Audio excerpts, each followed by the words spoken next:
இன்னைக்கு திருச்சபை அப்படிங்கிறது யாரை நம்பி இருக்கு அப்படின்னா, ஒரு போதகரையும் அங்க இருக்கக்கூடிய அந்த மத பின்னணியும் அதையும் நம்பி இருக்கு இன்னைக்கு கிறிஸ்தவம்.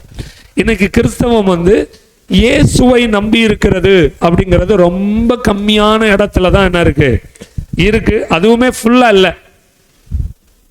அவங்களுக்கு தேவைன்னா இயேசுவேன்னு முழங்கால் போட்டுறாங்க, தேவையில்லைன்னா இயேசுவை மறந்துடுறாங்க.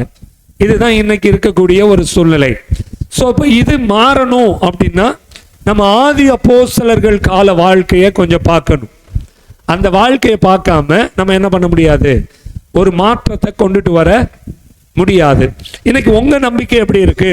நான் இந்த சர்ச்சுக்கு போயிட்டா அங்கே ஜெபம் பண்ணி என்னை விடுதலை ஆக்கிடுவாங்க, அப்படிதானே? நான் விடுதலை ஊழியத்தில் இருக்கிறதுனால நிறைய பேர் சார்லஸ் வந்தா விடுதலை ஆயிடலான்னு நினைக்கிறாங்க.